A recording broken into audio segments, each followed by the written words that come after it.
J'aimerais Ok. bien que tu reviennes un peu sur la question de la participation des habitants, parce que c'est un thème quand même très en vogue. Donc, D'accord. éco-construction, participation des habitants et vraiment travailler avec la notion de qualité d'usage, ou je ne sais plus de Oui, la quoi tu maîtrise parlais. d'usage, oui. Je veux dire deux mots Ouais. là-dessus. Alors, c'est vrai que la question de la participation, c'est un sujet. Je suis étiquetée architecte participatif, je sais pas quoi. Après, il y a tout un tas de mots que je n'aime pas du tout, hein, éco-construction, co-construction, je sais pas quoi. Enfin, il y a trop de mots quoi, qui passent à côté finalement des vraies relations entre les gens. Et puis surtout, ce qui moi m'agace profondément, c'est que la co-construction, ça se décrète pas. Le participatif, ça se décrète pas. Et ça peut certainement pas se programmer, quoi. Donc je pense que on passe plus de temps à dire qu'on va le faire plutôt qu'à le faire.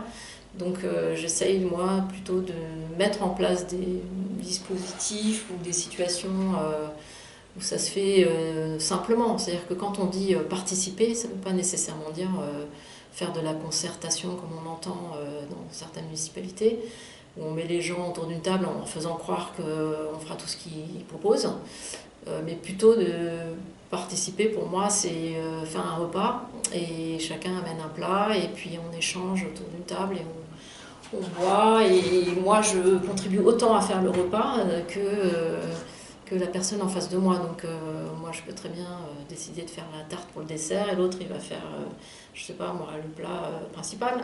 Et donc là, ça devient autre chose parce que c'est un temps de convivialité partagée dans lequel on va échanger en effet et peut-être construire une relation. Voilà. Donc pour moi, c'est ça le participatif. Et donc à partir de ça, ça veut dire que tout projet doit être inclusif. C'est-à-dire qu'à un moment donné, quand on va travailler chez les uns ou chez les autres, ben, chaque personne doit pouvoir vite participer à sa façon, avec ses moyens. Et là, encore une fois, si c'est juste offrir le café, ben, c'est une superbe participation. Si c'est, je sais pas, bricoler avec nous, c'est encore mieux.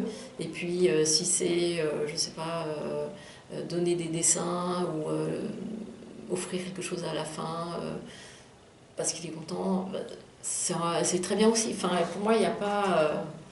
voilà. Je ne crois pas aux séances post-it où chacun y va, où on aurait une sorte de décision commune qui émergerait de tout ça. C'est très compliqué. Par contre, je pense qu'on peut avoir des vraies discussions, on peut s'engueuler, on peut échanger. C'est ce qui fait la vie. Et ça, effectivement, faut reconstruire avec ça, parce que malheureusement, on passe plus de temps à fuir les conflits que les résoudre ou de se les confronter, quoi. Voilà. Mais j'ai vu que vous alliez même dans le sens faire venir des compagnons, donner des cours de bricolage, c'est-à-dire que vous donnez les moyens aux gens d'être décideurs sur leur espace. Voilà, alors quand je dis, c'est créer un dispositif ou un environnement qui permet à chacun d'intervenir avec ses propres moyens. Donc en effet, autour de moi, quand je travaille là sur ce projet de Claveau notamment, dans mon équipe, ça s'est fait comme ça. Hein. Je n'ai pas recruté les gens en disant je cherche architecte, charpentier, etc. Je pense qu'ils ont bien compris, ils se sont formés à travers le projet, notamment celui auquel je pense, il a fait son HMO avec moi.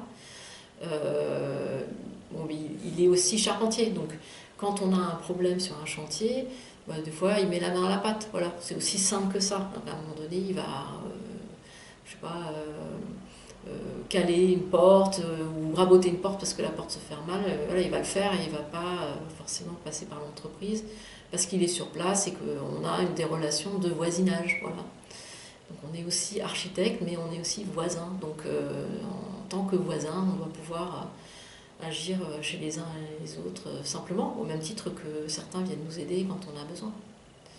Donc voilà, c'est des relations humaines, avant tout. On n'est pas dans un rapport de contrat. Dans la question du plafond de verre, est-ce que vous avez l'impression que le fait d'être une femme vous apporte des difficultés? Alors, tout à l'heure, effectivement, la question du plafond de verre, moi je pense qu'il existe quand même, sinon on ne serait pas, en effet, avec si peu de représentation féminine, notamment pour les gros projets ou pour les prix, enfin, dans ce qui a été énoncé lors de la remise du prix. Mais cependant, je pense qu'il ne faut pas le vivre comme un handicap absolu. Je pense que ça permet aussi faut faire preuve de plus d'imagination. Il faut être peut-être plus pugnace. Voilà, ça nécessite de s'accrocher un peu plus. Et puis, c'est aussi formateur. Donc, je pense qu'on peut facilement, de cette contrainte, faire naître de l'imagination et fonctionner différemment. Donc, je pense que voilà, faut pas le subir. C'est une règle. Dernière question, est-ce que vous recommanderiez le prix des femmes architectes à des consoeurs? Bien sûr, je recommanderais ce prix à des femmes architectes, bien évidemment. Bah oui, parce que c'est... Je pense que quand il y a l'énergie, que si plusieurs femmes se mettent ensemble, passent du temps à faire un jury, considèrent que c'est à faire, hein, je pense que, voilà, par respect quasiment pour cette énergie-là, je pense que c'est bien de le faire. Et puis, puis si ça peut donner un peu de lisibilité aussi sur le travail de chacune, et ben, moi je pense qu'il faut s'en saisir, c'est tout. J'ai pas de... Je pense que c'est pas, il n'y a pas un débat, il n'y a même pas à avoir un débat par rapport à ça. C'est évident pour moi. Merci.